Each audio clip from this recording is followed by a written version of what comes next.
Isang babae ang inatake at sinira ang mukha ng kanyang dating kasintahan. Nang makita ang mga sugat, mabilis na naunawaan ng doktor kung paano siya nasugatan, bali ang kanyang cheekbone sa unang atake, at pagkatapos ay muling sinaktan ng salarin, itinulak ang isang buto papasok sa kanyang cheekbone. Mabilis na plinano ng doktor ang pinakamahusay na paggamot. Una niyang inalis ang naipit na buto, pagkatapos ay inayos ang mga sirang piraso, at sa huli ay inayos ang kanyang mukha. Ang pangalan ng doktor ay Cha Jung-woo, siya ang nangungunang plastic surgeon sa bansa. Kaya niyang gawing pinakasikat na ad stars ang mga simpleng artista. Ang kanyang husay at matalas na mata ang nagpasikat sa kanya sa ospital. Ngunit may isang kapintasan si Cha Jung-woo, ang kanyang kakaibang pagkatao. Siya ay napaka-rasyonal ngunit malamig. Ilang araw bago yon, nagpunta kay Cha Jung-woo ang kawawang babae. Humingi siya ng total face change at maging ibang tao. Napansin ni Cha Jung-woo na umiiwas ang tingin ng babae habang nagsasalita na para bang may kinatatakutan at perpekto ang kanyang mukha na walang kapintasan. Iminungkahi niya na mag-isip muna itong mabuti kung gusto niya talagang baguhin ang kanyang itsura. Pagkatapos, sumakay ang babae sa elevator upang umalis, ngunit pakiramdam niya ay laging may nagmamasid sa kanya. Nang gabing iyon, pauwi na si Cha Jung-woo galing sa trabaho nang pigilan siya ng direktor. Ang babaeng dinoktor niya sa araw ay nasaktan sa parking lot at nasa kritikal na kondisyon. Bilang isang plastic surgeon, ayaw ni Cha Jung-woo na mag-opera ng trauma patient, ngunit nagmakaawa ang direktor at binanggit ang nakaraan niyang pagiging emergency doctor. Nang makita ang sakit ng babae, napilitan si Cha Jung-woo at pumayag na gawin ang operasyon. Sa kabilang banda, dumating sa pinangyarihan ng krimen ng police officer na si Lee Min-hang. Maliban sa basag na salamin sa lupa, wala nang nahanap na kapakipakinabang na pahiwatig. Ang sasakyan ay nakaharang sa tanawin ng kanilang pagtatalo, kaya walang footage ng paghataw sa babae. Ngunit nagsumite ng medical report ng kanyang mga sugat ang dating kasintahan at inangkin pa nitong inatake siya muna ng babae. Nang walang ebidensya, itinuring ito ng pulisya bilang mutual fight. Ang totoo, ayaw makipag-iwalay ng lalaki at patuloy na ginugulo ang babae. Sa sobrang desperasyon, itinulak siya ng babae at nadapa siya na hiwan ang kamay sa basag na salamin. Ang kinunan lamang ng kamera ay ang pagkadapa ng lalaki. Gustong bigyan ng hustisya ni Lee Min-hang ang babae kaya nagpunta siya sa opisina ni Cha Jung-woo. Hiniling niya kay Cha Jung-woo na sumulat ng isang report tungkol sa mga sugat ng babae na magpapatunay na sinadya ang ginawa ng dating kasintahan. Ilang araw na ang nakalipas upang mahuli ang isang manloloko na may plastic surgery beauty, nagsuot ng sexy si Lee Min-hang at nagpunta sa isang club. Nakakatuwa, ang manloloko ay nagpalagay na pala ng breast implants kay Cha Jung-woo. Hinawakan ni Cha Jung-woo ang mukha ng babae at natuklasan niyang nagpa-shave siya ng cheekbones na ngayon ay necrosed, namamatay ang laman. Sinabihan niya itong dapat magpunta sa ospital para sa pag-aayos. Habang kinukumpirma ni Lee Min-hang ang target at naghahanda, may isang lalaki ang lumapit at nangharot sa kanya. Habang pinapanood ng babae si Cha Jung-woo na umalis, mapansin niya ang sarili niyang wanted poster. Takot na takot, tumakbo siya palayo. Hinubad ni Lee Min-hang ang kanyang high heels at nahuli siya agad. Bago dalhin sa police car, sumigaw ang babae kay Cha Jung-woo, nagmamakaawa na ayusin ang kanyang mga cheekbones. Sinabi pa niya na parang may x-ray vision si Cha Jung-woo, hinawakan lang ang kanyang mukha pero alam na sira ang kanyang mga buto. Hinangaan ni Lee Min-hang ang matalas na observation skills ni Cha Jung-woo at humingi ng tulong, ngunit tumanggi si Cha Jung-woo. Aniya, hindi niya pwedeng ibunyag ang impormasyon ng pasyente ng walang warrant. Dahil hindi makikipagtulungan si Cha Jung-woo, kailangang humanap ng ibang paraan si Lee Min-hang. Samantala, dahil sa kawalan ng ebidensya, pinakawalan ng salarin ng walang kaso. Binalaan ng lawyer ang lalaki na maging maayos na nagpagalit sa kanya. Dumaan si Lee Min-hang sa tamang oras upang pigilan siya at nakakita ng tracking app sa telepono nito. Samantala, hindi naman malubha ang mga sugat ng babae. Hiniling ni Cha Jung-woo na bumalik siya para sa check-up sa loob ng 10 araw. Nakaramdam ng kawalan ng pag-asa ang babae, hindi sigurado kung makakaligtas siya sa 10 araw na iyon. Tama ang kanyang takot pagdating sa parking lot, muli siyang kanidnap ng kanyang dating kasintahan. Nag-alala si Lee Min-hang na baka may mangyari at pumunta para protektahan siya, ngunit huli na siya ng kaunti. Sinubukan niyang mag-reverse ng kotse ng mabilis ngunit aksidenteng nabangga ang isa pang kotse. Nagkataong galing lang sa trabaho si Cha Jung-woo. Matapos magpaliwanag si Lee Min-hang, sinundan nila ang kotse ng lalaki. Sa daan, patuloy na hinahamon ng babae ang lalaki. Nawala ng pasensya ang lalaki at inihayag ang kanyang tunay na kalikasan, ngunit hindi na mahina ang babae. Bago siya umalis sa ospital, hinikayat siya ni Cha Jung-woo na harapin ang kanyang takot. Aniya, matutulungan niya itong baguhin ang kanyang itsura, ngunit kailangan niyang baguhin ang sarili niyang puso. Kaya, bago sumakay sa kotse, binuksan ng babae ang kanyang kamera upang i-record ang lahat. Gusto niya ng ebidensya para pagbayarin ng lalaki sa ginawa niya. Sa sandaling iyon, pinindot ni Cha Jung-woo ang gas at pinahinto ang lalaki. Binasag ni Lee Min-hang ang bintana ng kotse at inaresto ang lalaki dahil sa kidnapping, confinement at assault. May nakita ring tracking device sa likod ng kotse ng babae. Tumawag si Cha Jung-woo ng ambulansya at sinabi sa mga paramedics kung ano ang dapat bantayan. Kalaunan, nagbigay din siya ng report tungkol sa mga sugat ng babae mula sa assault. Mukhang malamig si Cha Jung-woo, ngunit mayroon siyang inililihim na bahagi. Ilang taon na ang nakalipas, ikakasal na sana siya sa kanyang kasintahan. Sa araw na nagsuot sila ng wedding clothes, nakakita sila ng car accident. Bilang isang surgeon, nagbigay ng first aid si Cha Jung-woo at sumama sa ambulansya papuntang ospital para mag-opera. Matapos ang operasyon, tumawag ang kanyang kasintahan. Parang may mali sa kanya. Nagmadali siyang umuwi, ngunit naaksidente sa kotse sa daan. Nagbago ang kanyang buhay mula noon. Isang araw, nag-oopera si Cha Jung-woo sa isang dalaga. Sa simula pa lang ng operasyon, biglang pumasok ang ina ng babae sa ospital kasama ang pulisya, humihiling na itigil agad ang operasyon. Binaliwala ni Cha Jung-woo ang ingay sa labas. Ang pasyente ay may sapat na gulang at pumayag sa operasyon. Ang pagpapaliban ng operasyon habang nasa anesthesia ay hindi makakatulong sa pasyente, kaya nagpa siya ang team na tapusin ang operasyon. Matapos ang operasyon, nagalit ang ina at sinisi si Cha Jung-woo, sinabing pinilit niya ang isang may sakit sa pag-iisip na magpa-opera. Ngunit sinabi ni Cha Jung-woo na sinunod niya ang lahat ng patakaran at walang issue. Sa katunayan, ginawa lang niya ang operasyon matapos niyang lubos na maunawaan ang kagustuhan ng babae. Lumabas na may kambal ang babae na namatay sa isang aksidente. Mula noon, ibinuhos ng kanyang ina ang lahat ng nararamdaman para sa kapatid sa kanya. Hindi makayanin ng babae ang sakit na ito kaya pinili niya ang plastic surgery upang baguhin ang kanyang mukha, umaasa na makakamove on na ang kanyang ina sa kalungkutan. Sa kabilang banda, nakatanggap ang pulisya ng ulat na may isang babae na inatake sa palikuran ng internet cafe. Nahiwa ng kutsilyo ang mukha ng salarin. Agad dumating si Lee Min-hong sa pinangyarihan. Ang biktima at ang kanyang kasintahan ay nanginginig pa rin sa isang toilet stall. Ipinaliwanag ng kasintahan na naglalaro sila ng game sa cafe nang mapansin niyang na sumusulyap sa kanyang kasintahan ng staff. Sa simula, hindi niya masyadong pinansin. Kalaunan, nagpunta sa palikuran ng kanyang kasintahan at sinundan siya ng staff na may masamang intensyon. Nakaramdam ng mali ang kasintahan kaya sumunod din siya. Nang marating niya ang pinto, nakarinig siya ng sigaw mula sa loob. Itinulat niya ang pinto at nakita ang kanyang kasintahan na may hawak na kutsilyo, mukhang kinakabahan, habang ang staff ay nasa lupa na may hiwa sa mukha. Pagkatapos marinig ito, sinabi ni Lee Min-hong sa babae na dapat siyang pumunta sa ospital para sa evidence collection. Kasabay nito, dinala ang staff sa ospital ni Cha Jung-woo, ngunit kakaiba ang kanyang reaksyon. Sobra siyang nag-alala tungkol sa peklat at mahigpit na hinawakan ng kanyang damit habang tinatahi ang kanyang sugat. Napansin ni Cha Jung-woo na may mali ngunit hindi nagsalita upang protektahan ang privacy ng pasyente. Matapos mangolekta ng ebidensya ang babae, nagmamadaling dumating ang kanyang kasintahan, mukhang nag-aalala. Nakita ni Lee Min-hong ang ilang patak ng dugo sa sapatos ng lalaki at iningatan ng mga ito bilang ebidensya. Hindi nagtagal, nagpunta siya sa istasyon ng pulisya at sinabi ni Cha Jung-woo na kailangan ng staff ng agarang operasyon. Lumabas na ang staff ay biologically female. 3 linggo na ang nakalipas, nagpalagay siya ng breast implants, ngunit malala ang impeksyon sa surgical site. Kinailangan tanggalin ang implants upang iligtas ang kanyang buhay. Naalala ni Lee Min-hong na mukhang hindi natural ang ekspresyon ng babae nang sabihin niyang inatake siya. Napagtanto niya na maaaring nagsisinungaling ang magkasintahan. Matapos ang operasyon, hiniling ni Lee Min-hong kay Cha Jung-woo ang medical records ng staff. Tumanggi si Cha Jung-woo.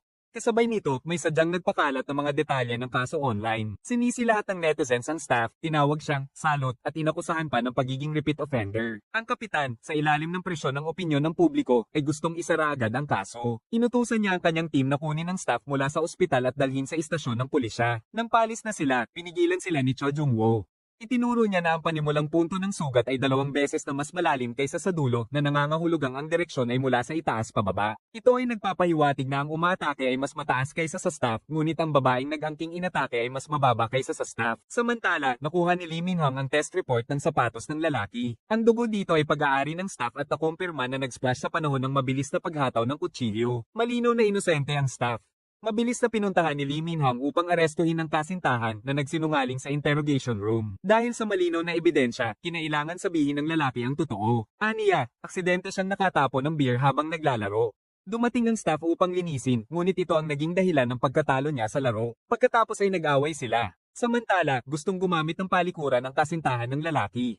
Ang staff ay biologically female, ngunit ayaw niyang malaman ng sino man, kaya naghintay siya sa labas. Delete, itinulak ng lalaki ang staff sa loob ng palikuran at sinadyang saktan siya. Pagkatapos ay gumawa ng kwento ang magkasintahan tungkol sa harassment sa harap ng staff. Sa huli, inaresto ni Lee Min-hong ang magkasintahan dahil sa pananakit at paggawa ng maling akusasyon. Nang gabing yun, nagpunta sa ospital ang staff at nagbigay ng guhit kay Cha Jung-woo upang pasalamatan siya sa pagpapanatili ng private ng kanyang operasyon at transgender identity. Nagkunwari si Cha Jung-woo na hindi nagmamalasakit, ngunit nakaramdam siya ng init sa loob. Nang gabing iyon, nakatanggap si Lee Min-hong ng ulat tungkol sa isang lalaki na nahulog at namatay. Ang biktima ay nasa katamtamang edad. Ilang araw na ang nakalipas, nakita siya ni Lee Min-hong sa ospital ni Cho Jung-woo. Noon, inakusahan ng lalaki si Cho Jung-woo ng pagtangging mag-opera sa kanyang anak. Nagreklamo rin siya na pera lang ang pinapahalagahan ni Cho Jung-woo. Ang totoo, kinangkin ng lalaki na napaso ang kanyang anak ng mainit na tubig habang naliligo, ngunit inakala ni Cho Jung-woo na nagsisinungaling siya. Kung natapon ng mainit na tubig, natural na protektahan ng mga tao ang kanilang sarili gamit ang kanilang mga kamay, ngunit maayos ang mga kamay ng babae. Walang pasensya na tinanong ng lalaki kung magagawa ang operasyon. Hindi nagpaliwanag ng marami si Cho Jung-woo. Sinabi lang niya na hindi gumagawa ng reconstructive surgery ang ospital. Nagalit ng gusto ang lalaki at nag-eskandalo sa front desk, inakusahan si Cho Jung-woo ng pagmamaliit sa kanya. Sa katawan ng lalaki, nakakita si Lee Min-hong ng isang will. Puno ito ng mga sumpa na patungkol kay Cho Jung-woo. Matapos mabunyag ang kaso, naharap si Cho Jung-woo sa ospital sa masamang opinyon ng publiko. Nang lumabas si Cho Jung-woo sa parking lot, napalibutan siya ng maraming reporters. Sa isang mahalagang sandali, iniligtas siya ng isang kaibigang lawyer. Mukhang nag-iisa si Cho Jung-woo, ngunit mayroon siyang mga kaibigan na lubos na nagtitiwala sa kanya. Ngunit kinansela ng ilang pasyente ang kanilang mga operasyon dahil hindi na sila nagtitiwala sa kanya. Isang proyekto na nagpaplanong kunin si Cho Jung-woo bilang partner doctor ay na-hold din. Upang linisin ang pangalan ni Cho Jung-woo at protektahan ang kita ng ospital, nagdaos ang direktor ng press conference. Inanunsyo niya na makikipagtulungan ng ospital sa pulisya at magbibigay ng libreng operasyon at medical support para sa mga biktima. Si Cho Jung-woo ang magiging lead surgeon. Kalaunan, dinala ng direktor si Cho Jung-woo sa istasyon ng pulisya upang pumirma sa kasunduan. Kasabay nito, naghahanap ng mga pahiwatig si Lee Min-hong. Masyadong malinis ang crime scene. Minarkahan ng lalaki ang ilang hospital visits para sa paggamot sa peklat ng kanyang anak sa kalendaryo sa bahay. Mayroong mga bagong dry cleaned na coat at pinakintab na sapatos. Hindi maunawaan ni Lee Min-hong kung bakit pipiliin ng isang amang tulad niya na wakasan ang kanyang buhay. Ipinakita ng pinakabagong autopsy report na may lung cancer ang lalaki, ngunit nagdududa pa rin si Lee Min-hong. Tinanong niya ang anak ng lalaki para sa mga pahiwatig. Nagreklamo lang ang babae tungkol sa kanyang ama. Ilang taon na ang nakalipas, umalis ang kanyang ina at ang kanyang lasing na ama ang nagdulot ng pinsala sa kanyang mukha. Naramdaman ng ama ang pagkakasala sa loob ng maraming taon, ngunit para sa babae, hindi mahalaga ang pagkakasala, nasira na ang kanyang buhay. Ngayon, gusto lang niya na matapos na ang investigasyon upang hindi na mahadlangan ang kanyang buhay dahil sa kanyang ex-convict na ama. Sinabi ni Lee Min-hong na naiintindihan niya ang nararamdaman ng babae. Ilang taon na ang nakalipas, naharap din siya sa katulad na sitwasyon ng masangkot ang isang miyembro ng pamilya sa kaso ng droga. Gayunpaman, nangako siyang imbestigahan ng lubusan ng kaso. Nang gabing iyon, nagbigay ng pahiwatig ang isang kapitbahay ng biktima. Sa araw ng insidente, nakita ng kapitbahay ang isang kahina-hinalang lalaki na nakasuot ng kakaibang sapatos. Gayunpaman, nakainom siya at nalilito, kaya hindi niya ito iniulat ng mas maaga sa takot na baka magkamali ang investigasyon. Mabilis na napagtanto ng pulisya na may mali sa kaso. Ang kahina-hinalang lalaki ay tinapalan ng mga talampakan ng kanyang sapatos upang maiwasan ang pag-iwan ng footprints na ginagawa siyang malamang na tunay na pumatay. Maging ang suicide note ay maaaring peke, nilayo na ibintang kay Cho Jung-woo. Samantala, habang pauwi si Cho Jung-woo galing sa trabaho, biglang humarurot ang isang kotse papunta sa kanya. Isang magandang babae ang nanalo sa unang round ng isang modeling contest. Habang masaya siya, may isang masamang babae ang nagbato ng acid sa kanya. Ang mahalaga niyang mukha ay tuluyang nasira. Kagabi, isang misteryosong tao ang nagtangkang patayin si Cho Jung-woo. Sa kabutihang palad, dumating sa oras si Lee Min-hong.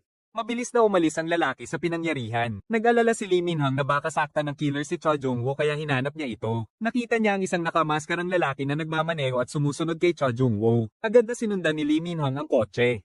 Sa daan, hiniling niya sa kanyang kasamahan na suriin ang license plate at nalaman na ninakaw ang kotse. Pagkatapos ay napansin niya na sinisikap ng lalaki na banggain si Cho Jung-woo kaya naman pinabilis niya ang takbo. Nang makita si Cho Jung-woo na nakaupo sa lupa sa sobrang gulat, nilapitan siya ni Lee Min-hong. Saglit na naisip ni Cho Jung-woo ang kanyang yumaong kasintahan. Pagkatapos, natagpuan ng pulisya ang kotse ngunit nawawala ang lalaki. Nang panahong iyon, nagdala ang kasamahan ng security camera video mula sa parking lot malapit sa lalaking nahulog. Naghinala si Lee Min-hong na ang lalaki sa video ay siya ring sumalakay kay Cho Jung-woo. Kinaumagahan, bumisita ang anak ng biktima kay Cho Jung-woo. Narinig niya ang pinag-uusapan ng pulisya at nalaman na maaaring may grudge ang suspect kay Cho Jung-woo. Nais niyang tanungin si Cho Jung-woo tungkol sa pagkakakilanlan ng killer. Walang ideya si Cho Jung-woo.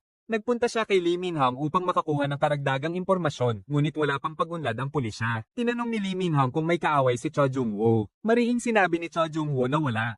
Bumalik siya sa kotse at may naalala mula sa nakaraan. Ilang taon na ang nakalipas, pinaghihinalaang pinatay ang kasintahan ni Cho Jung-woo ng isang drug addict. Matapos mahuli ang lalaki, galit na hinubad ni Cho Jung-woo ang maskara nito at nakita ang mukha niya. Ginamit din ng media ang pagkakataon upang ilantad ang kriminal. Balik sa kasalukuyan, nagaganap ang isang malaking model contest. Isang babae na nagngangalang Hiyang ang nakapasok sa finals. Dahil dito, naiinggit ang ilang kakumpetensya. Nang magpunta si Hiyang sa banyo, narinig niya ang iba na nagtsismisan tungkol sa kanyang pribadong buhay. Mukha siyang nalungkot ngunit inisip niyang naiinggit lang sila sa kanya. Matapos ang shoot, pinigilan si Hiyang ng isang babaeng nasa katamtamang edad. Tinitigan siya ng babae ng may puot at nagbato ng asid sa kanyang mukha. Nagsunog ang mukha ni Hiyang at sumigaw siya sa sakit. Agad na nahuli ang babae sa pinangyarihan. Ipinakita ng kalapit na mga kamera na pinapanood ng babae si Hiyang sa loob ng 30 minuto bago ang pag-atake. Una niyang sinabi na maganda at sexy si Hiyang pagkatapos ay tinanong kung sino siya. Mukhang may sakit sa pag-iisip ang babae, ngunit labis na nagdusa si Hiyang, kalahati ng kanyang mukha ay nasira. Tinitingnan ng bago niyang larawan na kinuha ngayon na paiyak si Hiyang. Hindi niya maintindihan kung bakit ginawa sa kanya ng estrangherong ito ang ganoong bagay. Kalaunan, dinala si Hiyang sa plastic surgery clinic kung saan nagtatrabaho si Cho Jung-woo. Nagkataon, nagpa-opera na si Hiyang ng cheekbone doon. Sinabi ni Cho Jung-woo sa kanya na kailangang alisin ang mga implant sa kanyang cheekbones. Gayunpaman, ang tanging inaalala ni Hiyang ay kung mag-iiwan ba ng peklat ang operasyon sa kanyang mukha. Ang kanyang trabaho ay lubos na nakasalalay sa kanyang hitsura. Malamig na sinabi ni Cho Jung-woo sa kanya na tumigil sa pag-iyak, hindi dapat maimpeksyon ng mga sugat sa kanyang mukha. Natakot si Hiyang at umasang manatili sa ospital, ngunit sinabi ni Cho Jung-woo na hindi niya desisyon iyon. Nang malaman ng direktor, mabilis siyang pumayag. Para sa kanya, ito ay isang magandang pagkakataon upang i-promote ang ospital. Sa sandaling ito, sinabi ni Cho Jung-woo na plano niyang gawing huli niyang libreng serbisyo na pasyente si Hiyang. Pagkatapos nito, nagpasya siyang hindi na gumawa ng anumang charity cases. Kasabay nito, walang nahanap na ebidensya si Lee Min-hong na sinasadya ng babae na targetin si Hiyang. Mukhang isang random crime ang kasong ito. Ngunit sa kalaunan na pagtatanong, binanggit ng babae ang kanyang asawa. Sinabi niya na nagtaksi lang kanyang asawa at baka si Hiyang ang mistress nito. Ang impormasyong ito ay kumalat mula sa istasyon ng pulisya. Nagsimulang kumalat ang media ng mga peking iskandalo tungkol kay Hiyang. Samantala, natapos ang operasyon ni Hiyang. Nag-alala si Lee Min-hong kaya nagmadali siyang pumunta sa ospital at nakita ang isang kahina-hinalang lalaki na umaalis. Nang tanungin, mariing sinabi ni Hiyang na hindi siya kailanman naging mistress ng sinuman. Kalaunan, hinarap ni Lee Min-hong ang asawa ng babae. Ganap na naiiba ang kwento ng asawa. Sinabi niyang hindi niya kilala si Hiyang. Inamin niyang may affair siya ngunit sa ibang babae. Sinabi niyang sinundan siya ng kanyang asawa dati at alam nito kung sino ang hitsura ng mistress. Naghinala ang asawa na baka labis ang nainom ng kanyang asawa na antidepressant medicine na nakaapekto sa kanyang isip. Matapos marinig ito, naghinala si Lee Min-hong na may isa pang nakatagong dahilan ang babae para sa krimen. Hindi nagtagal, bumisita ang kasintahan ni Hiyang sa ospital.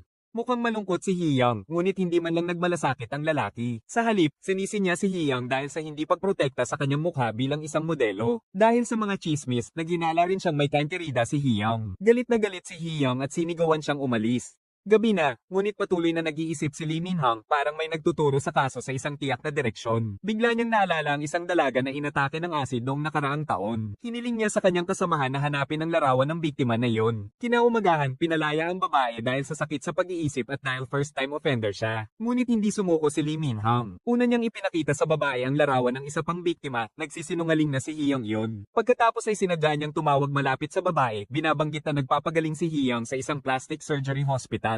Tulad ng inaasahan, palihim na sumakay ng taxi ang babae papunta sa ospital. Sinundan siya ng pulisya sa buong daan. Gabi na, maingat na pumasok ang babae sa silid ospital ni Hiyang. Nakita ito ni Cho Jung-woo at sinubukan siyang sundan, ngunit pinigilan siya ni Lee Min-hong. Lumabas na nailipat na ng pulisya si Hiyang sa ligtas na lugar. Ang pasyente sa silid ay isang undercover officer.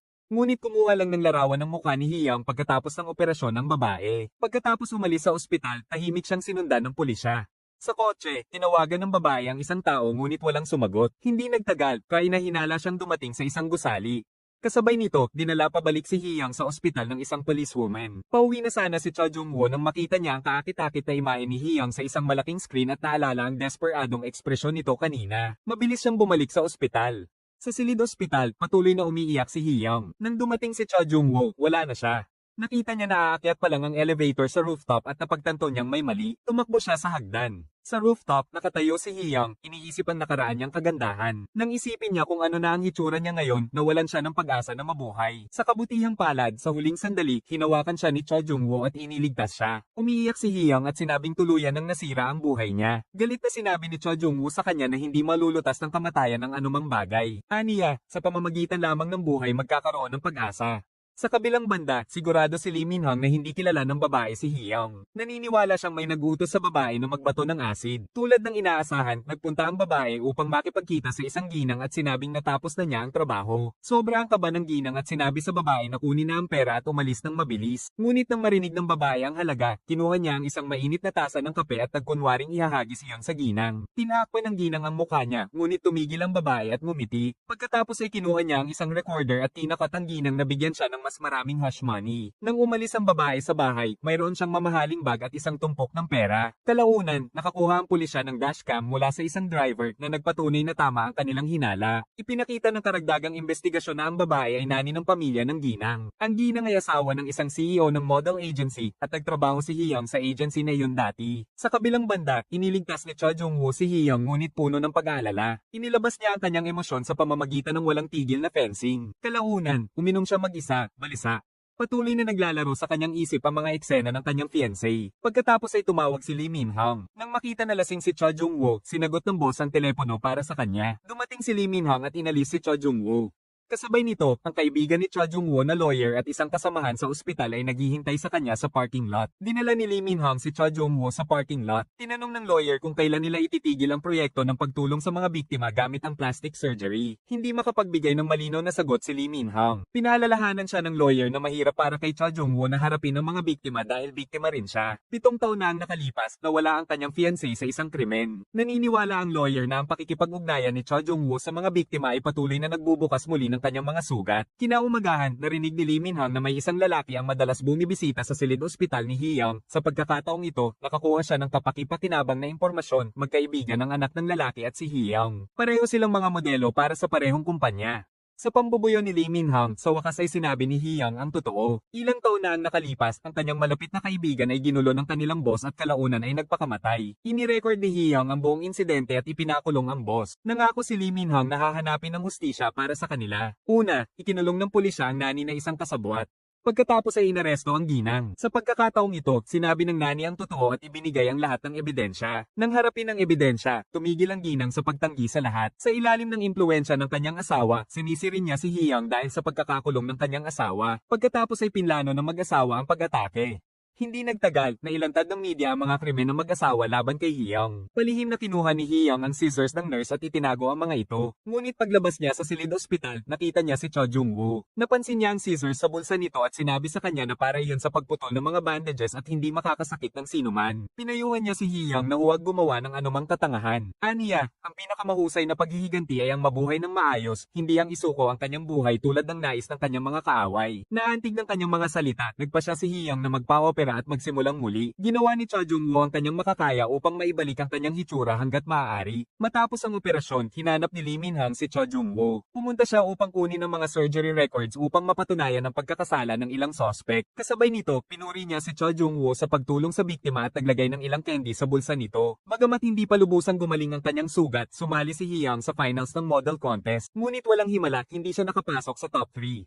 Nang makaramdam ng pagkabigo ang lahat, nakatuon ng kamera kay Hiyang. Dahil sa kanyang hindi mapaglaban ng espiritu, pinili siya ng Chanel bilang kanilang representative model. Nagpalakpakan para kay Hiyang ang mga tao mula sa ospital at istasyon ng pulisya. Ang pinakamasaya ay si Cha Jung-woo. Nang mag-isa siya, kinuha niya ang candy mula kay Lee Min-hong, tinikman ang isa, at ngumiti ng mahina. Kinaumagahan, nakipagkita si Cha Jung-woo sa isang lalaking nasa katamtamang edad. Ipinakita ng lalaki ang larawan ng isang batang lalaki at sinabing gusto niya ng double eyelids tulad ng sa bata. Kahit na hindi kailangan ng operasyon ng lalaki, pumayag si Cha Jung-woo. Nagkataon, pagkatapos mismo ng operasyon ng lalaki, dumating sa ospital ang batang lalaki sa larawan. Sinabi ng bata na gusto niya ng single eyelids tulad ng sa lalaki. Inayos ni Cha Jung-woo na magkita sila.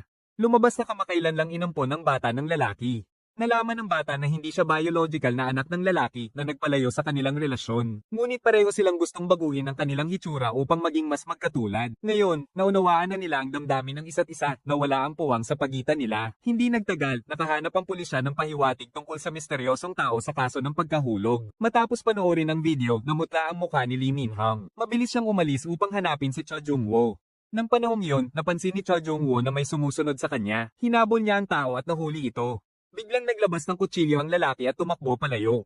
Dumating si Lee Min-hong, lumabas sa kotse at sinimulang habulin ito. Habang nag-iisa siya, muling nagpakita ang kaina-hinalang lalaki. Inalis niya ang maskara, inihayag ang kanyang mukha.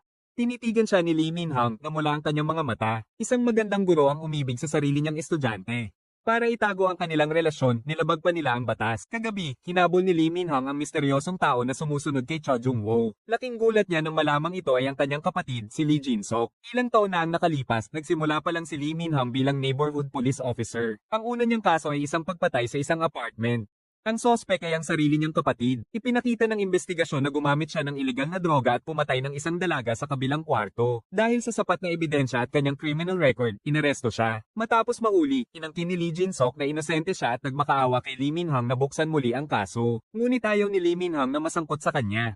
Pinagalitan niya ito sa kulungan at mabilis na umalis. Ngayon, tinanong ni Lee Min-hong kung bakit sinusundan niya si Cho Jung-woo. Sinabi ni Lee Jin-sok na nasira ang buhay niya dahil kay Cho Jung-woo. Noong panahong iyon, nasangkot si Cho Jung-woo sa kaso ni Lee Jin-sok. Tumanggi si Lee Min-hong na makinig at sinubukan siyang pusasan.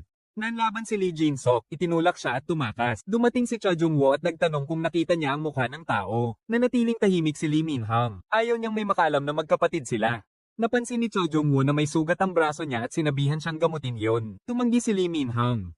Nakalimutan pa niya ang kanyang coat at nagmamadaling umalis. Pagkatapos, sinuri ni Cho Jung-woo ang security footage at napansin na may kutsilyo ang lalaking sumusunod sa kanya. Nagsimula siyang maghinala na ang lalaki ay ang drug addict na may grudge sa kanya. Ngunit hindi niya alam ang koneksyon sa pagitan ni Lee Min-hong at ng lalaki. Nagpunta si Cho Jung-woo sa istasyon ng pulisya upang magtanong kung pinalaya na si Lee Jin-sok, ngunit hindi nila siya masagot dahil sa mga patakaran. Samantala, sinuri ni Lee Min-hong ang file ni Lee Jin-sok sa computer. Isang araw matapos mapalaya si Lee Jin-sok mula sa kulungan, isang lalaki ang nahulog at namatay. Mukhang napakaraming nagkataon.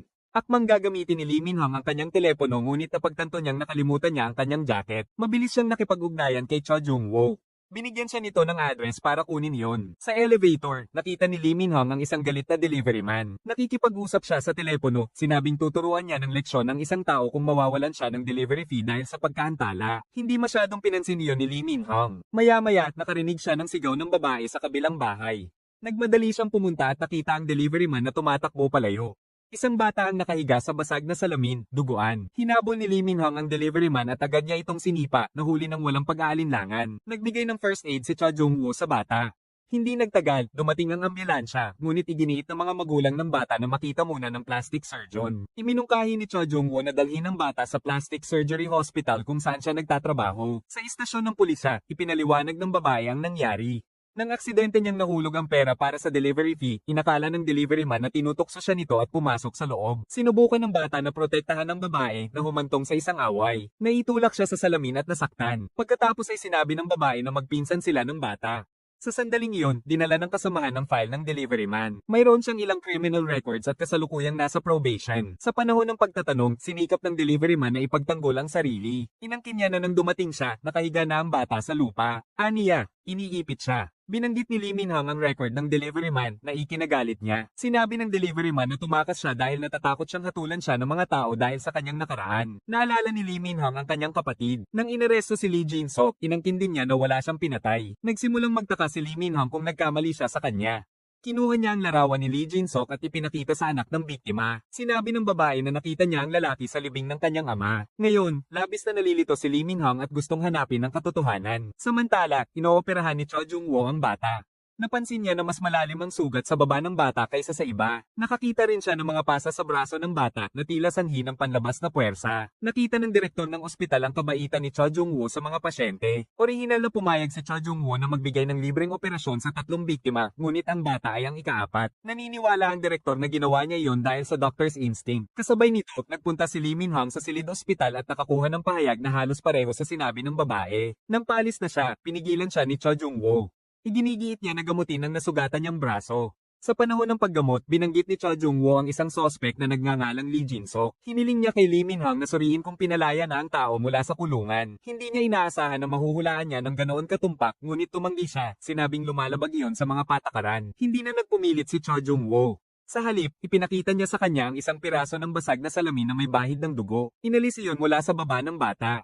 Ang lalim, hugis, at anggulo nito ay naiiba sa iba pang mga sugat. Naghinala si Cha Jung-woo na sinadyang sinaksak ang baba ng bata. Biglang dumating ang bata upang magtanong tungkol sa operasyon. Nakakita siya ng isang piraso ng duguan na salamin at nagtanong kung kinuha iyon sa kanyang mukha. Sinabi ni Lee Min-hang na sa mga kasong tulad nito, laging kumukuha ng report ang pulisya mula sa doktor. Kalaunan, nagpunta siya sa crime scene upang mangolekta ng ebidensya. Sa dingding, nakita niya ang isang close-up photo ng bata at ang kanyang tinatawag na pinsan. Napagtanto niya na hindi normal ang kanilang relasyon. Bumalik sa istasyon ng pulisya, nalaman ni Lee Min-hang mula sa isang kasamahan na hindi umalis ang bata sa kanilang bahay sa loob ng 15 araw bago ang insidente. Sa kabilang banda, matagumpay ang operasyon ng bata. Napansin ni Cha Jung-woo ang isang pasyente na mahigpit na nagbabantay sa silid ng bata. Nang makita, mukhang kinakabahan ng pasyente at mabilis na umalis. Pagkatapos ay binisita ni Cha Jung-woo ang bata sa kanyang silid. Nagtanong ang babae tungkol sa report na ibinigay niya sa pulisya. Mukha siyang napakausyoso, ngunit kainahinala siya para kay Cha Jung-woo at hindi niya sinabi sa kanya. Kalaunan, naisip niya ang higit pang kakaibang pag-uugali nito, hindi siya kumikilos na parang kapatid na nagmamalasakit sa kanyang kapatid. Nakatagpo pa si Cha Jung-woo ng bagyang device sa ilalim ng kanyang mesa. Pagkatapos ay pinuntahan niya ang kainahinalang pasyente. Sinabi ng pasyente na high school classmate siya ng bata. Ang babae ay hindi pinsan ng bata kundi isang intern teacher sa paaralan. Mayroon siyang romantikong relasyon sa bata. Pagkatapos, sinuri ni Cha Jung-woo ang surveillance footage at kinumpirma na kainahinala ang babae. Sinubukan niyang tawagan si Lee Min-hang ngunit walang sumagot kaya ibinahagi niya ang impormasyon sa kasamahan ni Lee Min-hang. Kasabay nito, dumating si Lee Min-hang sa bahay ng bata. Ang babae ay pinaghihinalaang nagbigay ng maling pahayag kaya sinubukan si Lee Min-hang na dalhin siya sa istasyon ng pulisya para sa pagtatanong. Sa pagkasindak, inamin ng babae na may relasyon sila ng bata. Sa araw ng insidente, gusto niyang makipag-iwalay ngunit tumanggi ang bata at tinakot siya ng isang pribadong video. Nag-away sila at sa panahon ng away, aksidenteng tinamaan ng bata ang isang salamin. Upang maiwasan na mailantad ang video, inipit ng babae ang delivery man. Itinago din ng babae ang kanilang relasyon upang protektahan ang kanyang trabaho dahil papalapit na ang teacher hiring exam. Sa oras na ito, bumalik si Cha Jung-woo sa kanyang gusali at nakita ang kotse ni Lee Min-hang. Nakaramdam siya ng pagkabalisa. Sinabi sa kanya ng pasyente na gagawin ng guro ang lahat upang makuha ang gusto niya. Matagal nang nawawala ang bata. Kalaunan, nagsimulang magpakalat ng chismis ang isang estudyante tungkol sa kanilang hindi tamang relasyon. Hindi nagtagal, tumalon ang estudyanteng iyon mula sa rooftop malapit sa paaralan at namatay. Nag-alala si Cha Jung-woo tungkol sa kaligtasan ni Lee Min-hang kaya nagmamadali siyang umakyat at binuksan ang pinto. Ngunit huli na. Habang iginigiit ni Lee Min-hang na dalhin ng babae para sa pagtatanong, hinampos siya ng bata na nagtatago sa dilim at nawalan siya ng malay. Pagkatapos ay hinimok ng baliw na babae ang bata na patayin si Lee Min-hang. Lumabas na itinulak nila ang estudyanteng tumalon mula sa gusali. Sa kritikal na sandali, sinira ni Cha Jung-woo ang kandado gamit ang isang fire extinguisher. Nabawi ni Lee Min-hang ang malay. Agad na sinisi ng babae ang bata, sinabing hindi siya dapat gumamit ng karahasan. Dahil sa takot, tumakbo palabas ng bahay ang bata. Sa daan, patuloy na umuulit sa isip niya ang mga banta ng babae. Mabilis siyang nahuli ni Cha Jung-woo at ng pulisya.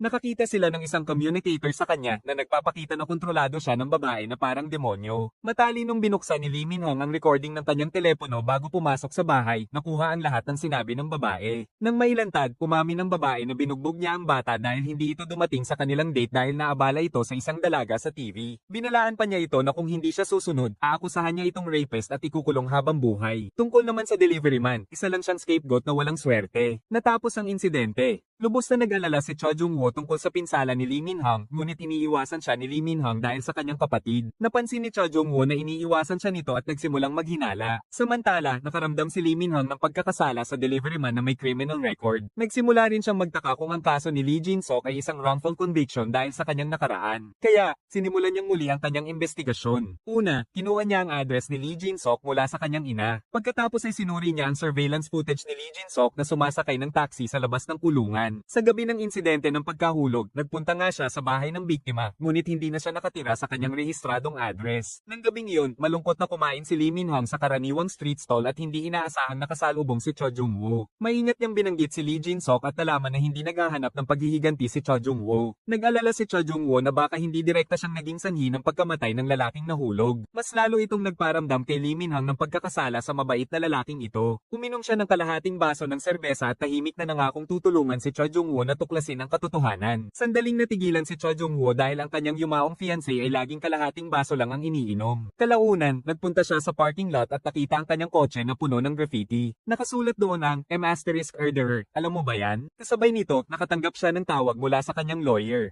Nalaman ng lawyer na pinalaya lang si Lee Jin-sok sa parol noong nakaraang buwan at mayroon siyang kapatid na nagtatrabaho bilang pulis. Sa kabilang banda, nakita ni Lee Min-hong ang isang keychain sa mga pag-aari ng biktima. Ang keychain ay may pangalan ng isang medical association, isang voluntaryong grupo ng mga doktor para sa mga bilanggo. Naalala ng babae na ang kanyang ama at si Lee Jin-sok ay nasa iisang kulungan. Hindi nagtagal, ginamit ni Lee Min-hong at Cho Jung-woo ang kanilang mga koneksyon upang hanapin ang tunay na address ni Lee Jin-sok. Nagkita sila ng hindi inaasahan, ngunit wala si Lee Jin-sok sa bahay. Hinala si Lee Min-hong na gusto ni Cho Jung-woo ng pribadong paghihiganti. Sinabi ni Cho Jung-woo na nagdududa siya na si Lee Jin-sok ang totoong killer ng kanyang fiancé, kaya kailangan niyang alamin ang katotohanan. Pagkatapos ay nagtanong siya tungkol sa pagunlad sa kaso ng lalaking nahulog, nagtataka kung nasangkot si Lee Jin-sok. Mukhang kinakabahan si Lee Min-hong at nagsinungaling, sinabing hindi pa yun kumpirmado. Biglang nakatanggap si Cho Jung-woo ng isang urgent call mula sa kanyang kasamahan at umalis. Samantala, ipinadala ni Lee Min-hong ang keychain para sa pagsubok. Ang mga fingerprints ay aksidenteng nabura ng anak ng biktima.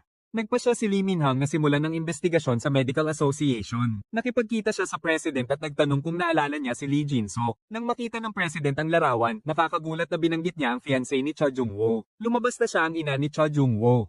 Matapos malaman ito, nagmamadaling umalis si Lee Min-hong. Pagkatapos ay tiningnan ng president ang isang lumang larawan na kinunan sa panahon ng prison service event. Nakita niya sina Lee Jin-sok at ang biktima sa larawan.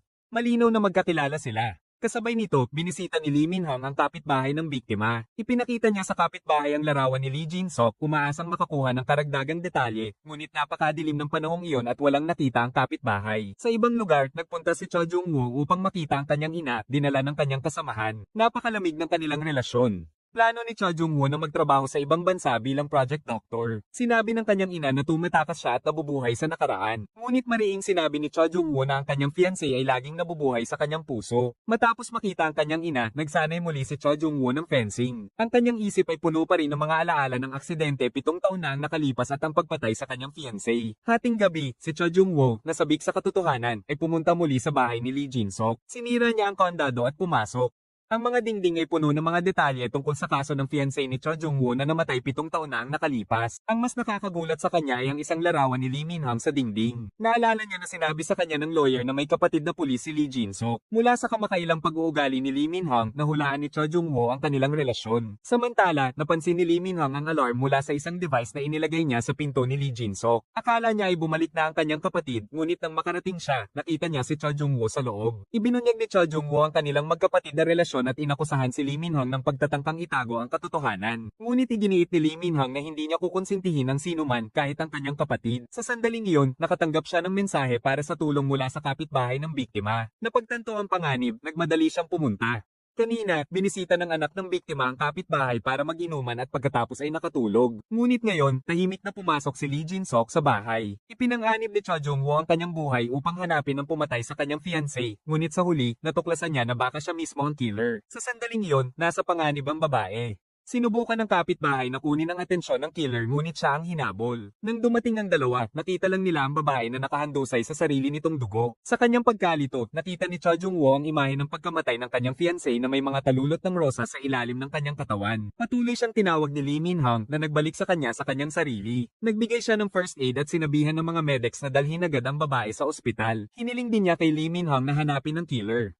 Kalaunan, dumaan ang ambulansya kay Lee Jin-sok. Sinabi ng kapitbahay na ang killer ay ang parehong tao noong gabing nahulog ang ama ng babae. Kinunan niya ng litrato ang lalaki habang gumagawa ng krimen, ngunit masyadong malabo upang makita ng malinaw ang mukha nito. Pagkatapos ay napansin ni Lee Min-hong sa larawan na nakalmo ng babae ang braso ng killer habang nanlalaban. Mabilis siyang nakipag-ugnayan kay Cho Jung-woo, humihiling na tulungan ng pulisya na mangolekta ng posibleng ebidensya ng DNA. Pagkaraan ng ilang oras, wala na sa panganib ang babae. Kailangan pang magsagawa ni Cho Jung-woo ng follow-up surgery. Samantala, nakakita si Lee Min-hong ng isang kamera malapit sa ilaw ng pasilyo. Ito ang paraan kung paano nakuha ng killer ang door code. Ibinahagi ng kasamahan ng balita na natunto ng pulisya ang killer gamit ang phone signals, ngunit nang makarating sila sa convenience store, wala na ang killer. Pagkatapos ng operasyon, tinanong ni Cha Jung-woo si Lee Min-hong kung ginagawa ba ito ni Lee Jin-sok upang maghiganti sa kanya. Hindi makasagot si Lee Min-hong dahil tulad ni Cha Jung-woo, hindi niya maintindihan ang nangyayari. Gabi na, tiningnan ni Cha Jung-woo ang mga larawan na kinuha niya sa bahay ni Lee Jin-sok. Maingat siyang nag-isip kung nasaan siya nang maaksidente ang kanyang fiancé. Kinaumagahan, nagising ang walang malay na babae na bigla. Dahil sa masamang karanasan, nakalimutan niya ang ilang alaala ng insidente. Samantala, naghanap si Cha Jung-woo online ng balita tungkol kay Lee Jin-sok. Nais niyang gamitin ang mga larawan sa balita upang tanungin ng babae kung si Lee Jin-sok ang umatake. Pinigilan siya ng kanyang kasamahan, sinabing masasaktan niya ulit ang babae. Hindi maintindihan ni Cha Jung-woo kung bakit sasaktan ni Lee Jin-sok ang isang inosenteng tao kung gusto niya ng paghihiganti sa kanya. Samantala, sinabi ng team leader ni Lee Min-hong na hindi nila matatawag na killer si Lee Jin-sok nang walang patunay. Ipinaliwanag ni Lee Min-hong na 7 taon na ang nakalipas, nag-away si Lee Jin-sok at Cha Jung-woo sa panahon ng paglilipat. Ang kanyang mukha at personal na detalye ay naipubliko. Inisip niya na ito ang maaaring motibo niya sa pag-atake. Nang malaman ng leader na magkapatid sina Lee Min-hong at Lee Jin-sok, inutusan niya si Lee Min-hong na huminto sa kaso. Gayunpaman, nagpa siya si Lee Min-hong na mag-imbestiga ng palihim. Nagbasa siya ng mga aklat mula sa bahay ng kanyang kapatid at napagtanto na nangongolekta ito ng ebidensya upang patunayan ang kanyang pagiging inosente. Nahulaan niya na nilapitan ng kanyang kapatid si Cha Jung-woo hindi para maghiganti, kundi upang kumpirmahin ang isang bagay. Kalaunan, sinabi sa kanya ng kanyang kasamahan na nag-issue ng warrant laban kay Lee Jin-sok. Sunod-sunod na dumating sina Cha Jung-woo at Lee Min-hong ngunit nakatakas na si Lee Jin-sok. Gabi na, naghintay si Cha Jung-woo sa labas ng kanyang bahay. Tumawag ang ospital at sinabing may emergency patient na kailangan ng operasyon. Kailangan niyang bumalik sa ospital. Ang emergency patient ngayong gabi ay isang babaeng bituin. Nagpa-opera siya ng balakang kamakailan lang. Ang matinding pagkilo sa paggawa ng pelikula ay naging sanhi upang lumipat ang kanyang implant. Ngunit sa panahon ng konsultasyon, wala sa sarili si Cha Jung-woo. Matapos magpaliwanag sandali, umalis siya. Pagkatapos ay tumawag ang lawyer. Bumisita lang si Lee Jin-sok sa law office, humihingi ng tulong upang makakuha ng retrial. Para makalakam ng bayad sa lawyer, nagtrabaho pa siya sa isang kasino. Kasunod ng utos ng kanyang boss, sinira niya ang mesa ng isang nanalong manlalaro, ngunit binugbog siya. Hiniling ni Cha Jung-woo sa lawyer na patagilan ng mga bagay. Gusto niyang makipagkita kay Lee Jin-sok bago umalis. Bago umalis sa ospital, maikling ipinaliwanag niya ang operasyon sa agent ng bituin, ngunit iginiit ng bituin na isagawa ang operasyon ngayong gabi. Walang pagpipilian si Cha Jung-woo kundi manatili. Matapos madaliin ang paunang operasyon, tinawagan niya ang lawyer para sa mga update. Nakakita ang lawyer ng ilang pahiwatig. Inangkin ni Lee Jin-sok na noong gabi ng krimen 7 taon na ang nakalipas, gumamit siya ng droga ngunit hindi niya pinatay ang fiancé ni Cha Jung-woo. Aniya, may nakita siyang tumatakbo palabas ng bahay ng biktima ng gabing iyon. Naghinala siyang ang taong iyon ang tunay na killer. Hindi sinabi ng lawyer kay Cha Jung-woo kung sino ang tunay na killer. Si Cha Jung-woo, na hindi makapag-ante, ay nagmamadaling umalis sa ospital. Biglang bumaba ang oxygen ng bituin at nahirapan siyang huminga. Sinubukan ng direktor na tawagan si Cha Jung-woo, ngunit nagmamaneho si Cha Jung-woo at hindi sumagot. Sa pagmamadali, kinuha ng kanyang kasamahan ng operasyon at pumasok sa operating room. Kasabay nito, nakatanggap ang pulisya ng ulat na dinala si Lee Jin-sok sa isang construction site. Agad silang nagmaneho doon. Nakita yun ni Cha Jung-woo at sumunod. Dumating si Lee Min-hong sa site ngunit walang nakita. Sinubukan ni Lee Jin-sok na tumakas ngunit pinigilan siya ni Cha Jung-woo. Tinanong ni Cha Jung-woo kung bakit siya target ni Lee Jin-sok. Sinabi ni Lee Jin-sok na hindi niya pinatay ang fiancé ni Cha Jung-woo 7 taon na ang nakalipas. Nang pumasok siya sa bahay nito, patay na ito at nakahandusay sa sarili nitong dugo. Naghinala pa siya na nakipag-away si Cha Jung-woo sa kanya upang isisi sa kanya ang pagpatay. Nang marinig ito, napagtanto ni Cha Jung-woo na baka pinatay niya ang kanyang fiancé. Biglang bumalik ang mga piraso ng alaala. Tila nakita niya ang kanyang fiancé na nakahiga sa dugo at ang kanyang mga kamay ay mukhang duguan habang nag-aaway sila. Dumating sina Lee Min-hong at ang kanyang team. Inaresto niya si Lee Jin-sok dahil sa sinasadyang pananakit. Kahit na ayaw maniwala, nagsimulang magduda si Cha Jung-woo sa sarili. Sa istasyon, muling ipinaliwanag ni Lee Jin-sok. Nang gabing iyon, siya at ang kanyang kaibigan ay gumagamit ng droga sa isang silid. Sinabi sa kanya ng kanyang kaibigan na kunin ang isang package. Nang buksan niya ang pinto, may nakita siyang tumatakbo palayo. Pumasok siya sa bahay ng kapitbahay at natagpuan ng babae na patay. Hindi sinasadya siyang nakakuha ng kutsilyo at napagkamalan siyang killer. Ngayon, sinabi niya ang lahat kay Lee Min-hong, humihiling na tanungin ito si Cho Jung-woo. Ngunit ang ebidensya lamang ang pinagkakatiwalaan ni Lee Min-hong. Hindi nagtagal, may nakita siyang kakaiba sa lumang case files. Ang isa sa mga opisyal sa kaso ay ang kanyang team leader. Tinanong niya ang leader tungkol sa car accident ni Cho Jung-woo. Walang record sa case files. Sinabihan siya ng leader na tigilan ng pag-iimbestiga bilang payuman o babala. Sa kabilang banda, dinala ng direktor ang mga papeles ng pag-aproba upang makapagtrabaho si Cho Jung-woo sa ibang bansa sa susunod na linggo, ngunit tumanggi si Cho Jung-woo. Sinabi ng direktor na hindi niya kailangan ng doktor na hindi makontrol ang kanyang emosyon at naglalagay sa panganib sa mga pasyente. Hindi nagtagal, muling nagpunta ang babaeng bituin sa ospital. Pinagalitan niya si Cho Jung-woo, sinabing pabaya at irresponsible siya. Inangkin niya na muntik na siyang mamatay mula sa atake ng asma sa operating table kahapon. Ngunit ang mga salitang ito ay plinano ng direktor upang maging guilty si Cho Jung-woo tungkol sa kanyang mga pasyente. Gumana ang plano. Nagpadala si Cho Jung-woo ng mensahe, nangangako na tatapusin ang kanyang trabaho sa ospital at aalis patungo sa ibang bansa. Sa katunayan, ang kanyang ina ang nag-aproba sa kanya bilang partner doctor sa ibang bansa upang tulungan ang kanyang anak na makawala sa gulo. Ginamit niya ang kanyang mga koneksyon sa pinuno ng Medical Association. Samantala, nalaman ng pulisya na may alibay si Lee Jin-sok. Ang DNA sa ilalim ng mga kuko ng babae ay hindi rin sa kanya. Pinalaya siya. Sinabi sa kanya ni Lee Min-hong na naaksidente si Cho Jung-woo ng araw na iyon at hindi sana nakarating sa bahay ng kanyang fiancé. Ngunit nagtanong si Lee Jin-sok tungkol sa mga detalye ng aksidente na hindi nakaimik si Lee Min-hong. Kalaunan, nagpunta si Cho Jung-woo sa istasyon ng pulisya. Nalaman niya na hindi nasangkot si Lee Jin-sok sa alinman sa mga kaso. Kinuha ni Lee Min-hong ang pagkakataon na banggitin ang car accident ni Cho Jung-woo 7 taon na ang nakalipas na mukhang kahina-hinala dahil walang record. Nang gabing iyon, nagkaroon ng farewell party ang kanyang mga kasamahan para sa kanya, ngunit hindi siya nagpakita. Bumalik siya sa ospital, mukhang may problema. Naghihintay ang isang miyembro ng pamilya ng pasyente upang pasalamatan siya. Sinabi ng babae na iniligtas ni Cho Jung-woo ang kanyang kapatid sa isang aksidente 7 taon na ang nakalipas. Nagkataon, iyon ang parehong araw na naaksidente ang kanyang fiancé. Sinabi niya na matapos tapusin ang emergency case, nakita niya si Cho Jung-woo na sumisigaw sa pangalan ng kanyang fiancé sa telepono, tumatakbo palabas ng ospital sa pagmamadali at muntik ng maaksidente sa kotse. Pagkatapos ay sumakay siya ng taxi at umalis. Nagulat si Cho Jung-woo nang marinig ang mga salitang iyon. Nagpunta siya sa ospital kung saan siya nagtrabaho 7 taon na ang nakalipas at sinuri ang mga emergency records mula sa gabi ng insidente. Habang nandoon, narinig niya ang isang junior na nakikipag-usap sa kanyang ina sa telepono, nangangako na hindi sasabihin sa kanya ang isang bagay. Kinaumagahan, hinarap ni Cho Jung-woo ang kanyang ina, naghinala na gumawa siya ng car accident upang protektahan siya. Ngunit tumanggi ang kanyang ina na magsabi ng anuman. Galit na umalis si Cho Jung-woo. Bumalik sa ospital, nagpasya siyang magsagawa ng facial reconstruction surgery para sa anak ng lalaking nahulog. Naantala nito ang kanyang plano na magtrabaho sa ibang bansa dahil gusto niyang manatili at tuklasin ang katotohanan mula sa nakaraang mga taon. Samantala, nakahanap si Lee Min-hong ng isa pang detective na nag-imbestiga sa kaso noon. Ang case report ay mayroon lamang pahayag ng ina ni Cho Jung-woo tungkol sa car accident. Umamin ng detective na napansin niyang may mali. Sinabi ng ina ni Cho Jung-woo na nangyari ang aksidente sa harap ng ospital, ngunit ang 11 rescue log ay nagpakita ng ibang lokasyon. Samantala, sinabi ng junior kay Cho Jung-woo ang totoo, ang aksidente ay talagang nangyari malapit sa bahay ng kanyang fiancé. Malinaw na pumunta si Cho Jung-woo doon ng gabing iyon. Bigla siyang naalala niya ang sarili na puno ng dugo. Sa sandaling iyon, tumawag si Lee Jin-sok at umiling na magkita. Sinabi niya na matutulungan niya si Cho Jung-woo na maalala ang lahat. Ilang oras bago iyon, binugbog si Lee Jin-sok ng isang lalaki mula sa kasino. Napansin niya na ang lalaki ay nakasuot ng relo na tulad ng nakita niya sa bahay ng fiancé ni Cho Jung-woo. Nagmadali siyang umuwi at natagpuan ang parehong relo.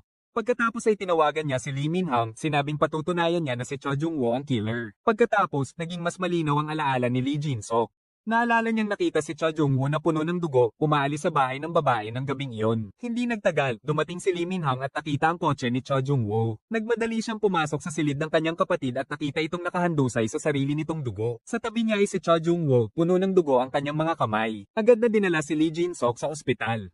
Sa labas ng operating room, balisa si Lee Min-hong. Nakadama siya ng pagkakasala dahil hindi niya pinagkatiwalaan ang kanyang kapatid. Nag-imbestiga ang pulisya sa pinangyarihan at walang nakitang bakas ng killer. Gayunpaman, tila pamilyar ang umatake sa lugar, posibleng isang taong kilala nila. Si Cho Jung-woo, na may motibo, ang naging pangunahing suspect. Sa panahon ng pagtatanong, sinabi ni Cho Jung-woo na dumating siya at nakita si Lee Jin-sok na nasugatan na at nakarinig ng mga yabag ng isang taong tumatakbo palayo. Hindi siya pinaniwalaan ng pulisya. Pagkatapos ay dumating ang lawyer na may ebidensya na nagpapatunay ng kanyang pagiging inosente. Ipinakita niya ang mga call records, tumawag si Lee Jin-sok sa kanya bago ang insidente. Mayroon ding recording ng isang taong kumakatok sa pinto. Akala ni Lee Jin-sok ay si Cho Jung-woo ngunit binuksan niya ang pinto at sinabing, nandito na ang taong iyon. Nagpakita rin ng lawyer ng surveillance footage na nagpapatunay na wala si Cho Jung-woo sa pinangyarihan sa panahon ng pag-atake. Kaya, pinalaya si Cho Jung-woo.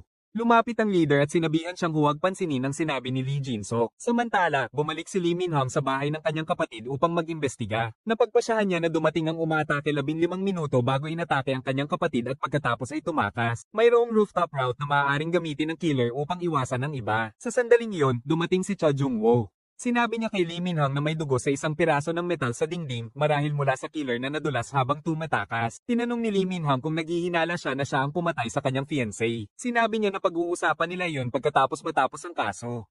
Ngunit patuloy na lumalabas sa isip niya ang mga imahe ng pagpatay sa kanyang fiancé. Habang naguguluhan, ginamo niya ang isang pasyente. Ang lalaki ay naaksidente sa kotse, nawala ng ilang alaala, ngunit nakakita ng isang larawan na nagbalik ng kanyang mga alaala. Nagsimula siyang mag-isip na ang kanyang pinsala ay hindi mula sa aksidente sa kotse at naniniwala na ang mukha sa larawan ay ang kanyang tunay na mukha. Pinayuhan ni Cho Jung-woo na tanungin ang kanyang pamilya. Samantala, kinumpirma ng pulisya na ang dugo sa metal ay kay Cho Jung-woo. Binalaan ng leader si Lee Min-hong na huwag na mag-imbestiga pa, ngunit naniniwala siya na ang kaso ay may kaugnayan sa pagpatay sa fiancé ni Cho. Habang sinusuri ang mga kamera malapit sa bahay ng kanyang kapatid, nakita niya ang kanyang leader sa footage. Ilang taon na ang nakalipas, natanggap din ng leader ang car accident report mula sa detective. Kinuha ni Lee Min-hong ang toothbrush ng leader para sa pagsubok tumugma ang dugo sa metal sa DNA nito. Samantala, nagpunta si Cho Jung-woo sa silid ospital at nakita ang leader na sinisikap na tanggalin ang ventilator ni Lee Jin-sok. Mabilis na nagdahilan ang leader at umalis. Hinawakan ni Cho Jung-woo ang kanyang braso at ibinaba ang manggas, may sugat. Tumakbo ang leader ngunit pinigilan siya ni Lee Min-hong. Sa panahon ng interogasyon, umamin siya. 7 taon na ang nakalipas, patuloy na sinasabi ni Lee Jin-sok na hindi siya ang killer, ngunit tinakot siya ng leader sa kinabukasan ni Lee Min-hong, pinwersa siyang umamin. Pagkatapos ay nakakuha siya ng promotion dahil sa paglutes ng kaso. Kalaunan, binigyan siya ng isang kasamahan ng file ng car accident ni Cho Jung-woo upang buksan muli ang investigasyon, ngunit nanatili siyang tahimik. Ngunit hindi sinisi ni Lee Jin-sok ang kanyang kapatid. Sa halip, inalo niya ito.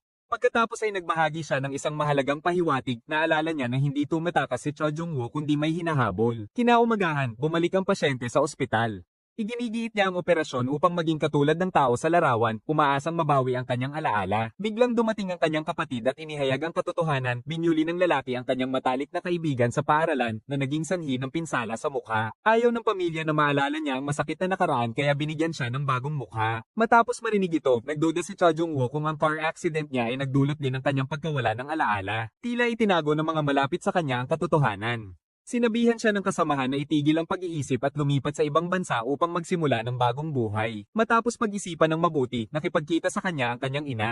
Ibinigay niya kay Cho Jung-woo ang telepono mula sa car accident niya. Sa telepono ay may larawan ng kanyang fiancé na malapit sa ibang lalaki. Nais din ng kanyang ina na umalis na siya sa bansa. Samantala, binuksan muli ng pulisya ang kaso mula 7 taon na ang nakalipas. Inutusan ng bagong leader na ipatawag si Cho Jung-woo, ngunit naglaho na siya. Nag-i-issue ang pulisya ng warrant para sa kanyang pag-aresto. Sa katotohanan, nakipagkita si Cho Jung-woo kay Lee Min-hong dala ang telepono. Naalala niya na naaksidente siya habang hinahabol ang killer.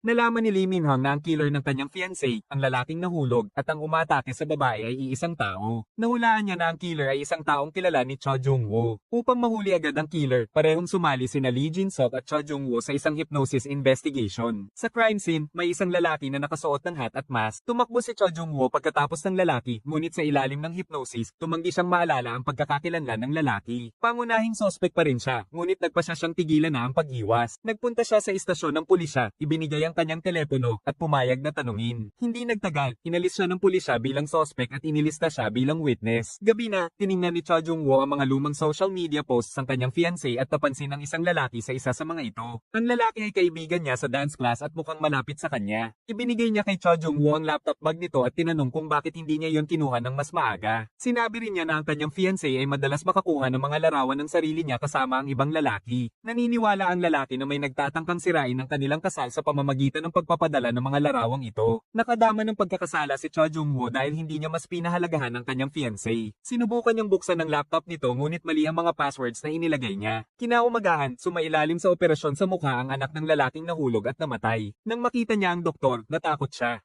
Matapos ang operasyon, lumino ang kanyang alaala. Mabilis niyang iginuhit ang taong umatake sa kanya. Nang matukoy niya ang umatake, tumakbo siya palayo dala ang kanyang sketchbook. Napansin ng doktor na nawawala siya at hinabol siya.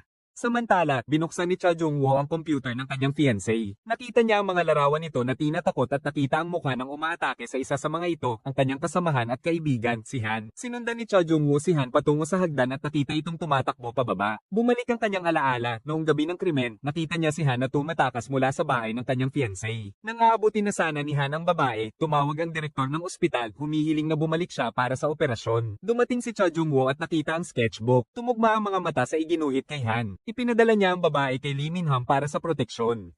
Sinabihan siya ni Lee Min-hang na manatiling kalmado, ngunit tumanggi si Cha Jung-woo na maghintay. Sa kabilang banda, nalaman ng direktor na hindi dumalo si Han sa overseas meeting 7 taon na ang nakalipas. Nang araw na naaksidente si Cha Jung-woo sa kotse, palihim na nanonood si Han sa labas ng silid ospital. Galit na tinanong ng direktor si Han kung bakit niya ginawa yun. Nagtanong si Han kung bakit palagi siyang inihahambing ng direktor kay Cha Jung-woo. Lumabas na si Han ay tila matalik na kaibigan ni Cha Jung-woo ngunit nabuhay sa kanyang anino sa loob ng maraming taon. Inisip ni Han na minamaliit siya ng lahat.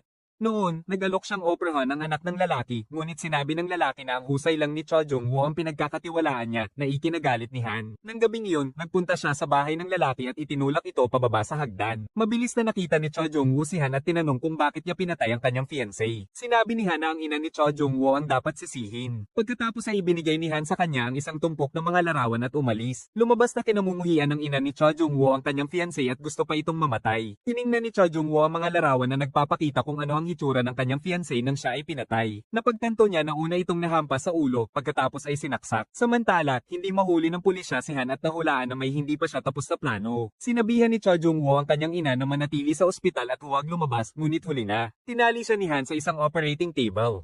Sinubukan niyang pakalmayan ito, sinabing nakikita niya ito bilang sarili niyang anak. Mas lalong nagalit si Han at sinisi siya sa lahat. Nagpasya siyang gawing killer si Cha Jung-woo tulad niya. Nagmadali si Cha Jung-woo sa ospital at nakita si Han na nakaupo mag-isa. Wala na ang kanyang ina. Sinuntok niya si Han ng maraming beses, naguguluhan kung bakit siya ipinagkanulo ng kanyang matalik na kaibigan. Sa wakas ay nagsalita si Han, sinabing nagsimula ang lahat dahil sa ina ni Cha Jung-woo. Palihim na minamahal ni Han ang fiancé ni Cha Jung-woo. Ilang taon na ang nakalipas, nalaman niya na plano ng ina ni Cha Jung-woo na umupa ng isang tao para paalisin siya. Upang protektahan ng babaeng gusto niya, kinumbinsi siya ni Han na umalis. Gusto niyang sabihin kay Cha Jung-woo ngunit pinigilan siya ni Han, iniisip na walang magagawa si Cha. Sa panahon ng kanilang pagtatalo, aksidenteng nataman niya ang coffee table. Nang magising siya, sinubukan niyang tawagan ng kanyang fiancé dahil sa takot. Tinapos ni Han ang tawag at pinatay siya. Ngayon, ipinagtanggol pa rin niya ang sarili, sinabing aksidente yon, hindi niya makontrol. Patuloy na hinahampas ni Cha Jung-woo si Han. Sinisi niya si Han dahil sa hindi pagdadala sa kanya sa ospital sa oras. Pagkatapos ay napansin niya ang dugo sa scarf ng kanyang ina. Tumakbo siya sa operating room at natagpuan ang kanyang ina na puno ng dugo sa mesa. Bigla niyang naalala ang eksena ng pagkamatay ng kanyang fiancé. Sa kanyang pag-aalala, nahulog niya ang kanyang relo at napansin ng ibang tao sa silid. Sa panahon ng pakikipagbunog, hinailan niya ang mask ng tao at nakita na si Han yon. Walang pinagsisisihan si Han, inangkin niya na tumulong siya sa pamamagitan ng pag-alis ng babaeng nagbigay ng gulo sa kanya. Galit na galit, kinuha ni Cha Jung-woo ang isang scalpel ngunit hindi niya nagawa. Pinili ni Han na tapusin ang sarili niyang buhay, ngunit hindi nakamamatay ang saksak. Pagkatapos nito, pansamantalang nagsara ang plastic surgery hospital. Sa kabutihang palad, hindi talaga sinaktan ni Han ang ina ni Cha Jung-woo. Ipinaliwanag ng babae ang nakaraan sa direktor, hindi niya gusto ang fiancé ng kanyang anak kaya umupa siya ng isang tao upang hanapin ang mga kahinaan nito, ngunit hindi niya ito sinaktan. Matapos maaresto si Han, binisita siya ni Jung-woo sa kulungan. Kahit ngayon, walang pinagsisisihan si Han. Sinabi ni Jung-woo na ang pagkamatay ng kanyang fiancé ay hindi aksidente. Dahil sa jealousy at insecurity, nakita ni Han ang babae bilang si Jung-woo. Para sa kanya, hindi niya pinatay ang babaeng palihim niyang minamahal, pinatay niya si Cha Jung-woo, ang taong hindi niya kailanman mapapantayan. Sumigaw si Han sa kanya na tumahimik. Kasabay nito, sa wakas ay napatunayang hindi nagkasala si Lee Jin-sok. Nagpunta si Cha Jung-woo sa korte at yumukod upang humingi ng tawad sa kanya. Sa pasilyo ng kulungan, tinitigan ni Han ang isang salamin. Ang kanyang refleksyon ay baluktot, mukhang demonyo. Sa isang maaraw na araw, binisita ni Cha Jung-woo ang libingan ng kanyang fiancé at nakilala si Lee Min-hang. Sinabi niya sa kanya na kalimutan ng nakaraan at mamuhay ng maayos para sa kanyang fiancé. Dahil sa mga karanasang ito at sa kanyang mga salita, nagpasya si Cha Jung-woo na mag-move on. Kinaumagahan, hinatid niya ang kanyang ina sa airport. Plano nitong magboluntaryo sa ibang bansa upang pag-aanin ang kanyang pagkakasala, ngunit mahinahon na sinabihan siya ni Cha Jung-woo na kalimutan ang lahat at tigilan na ang pakiramdam ng pagkakasala. Kalaunan, na-promote sina Lee Min-hang at ang kanyang partner dahil sa paglutas ng isang kaso. Muling binuksan ng plastic surgery clinic. Inimbitahan ng direktor ang modelong inatake ng acid para sa promotion. Matapos ang operasyon, hindi pa lubusang gumaling ang kanyang mukha, ngunit mukha siyang kumpiyansa at masigla. Matagumpay din ang operasyon ng babae. Kailangan pa ng kaunting oras upang lubusang mawala ang mga peklat.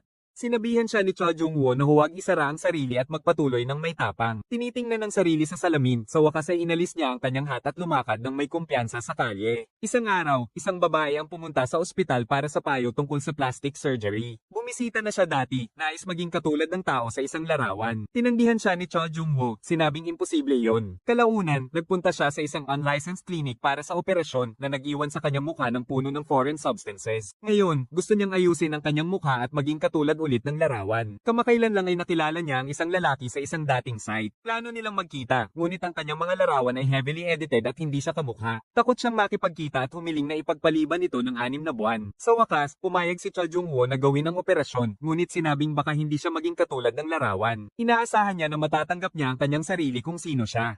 Hindi nagtagal, nag-text si Cho Jung-woo kay Lee Min-hong upang magkita. Balisa na inayos ni Lee Min-hong ang kanyang buhok bago magkita. Bumili si Cho Jung-woo ng isang bouquet ng bulaklak. Nang makita ang mga bulaklak, mas lalong natuwa si Lee Min-hong, ngunit ang mga bulaklak ay para sa transgender patient. Inimbitahan ng pasyente si Cho Jung-woo sa kanyang art exhibition upang pasalamatan siya sa pagtulong sa operasyon. Nakaramdam si Lee Min-hong ng pagkamangha. Bagamat ang paggaling ay nakasalalay sa pasyente, tinulungan sila ni Cho Jung-woo na gawin ang unang hakbang. Biglang nagtanong si Cho Jung-woo kung interesado ba siya sa kanyang ospital o sa kanya. Natigilan si Lee Min-hong, pagkatapos ay mabilis na umalis, nahihiya. Mukhang mas lumalapit ang kanilang relasyon.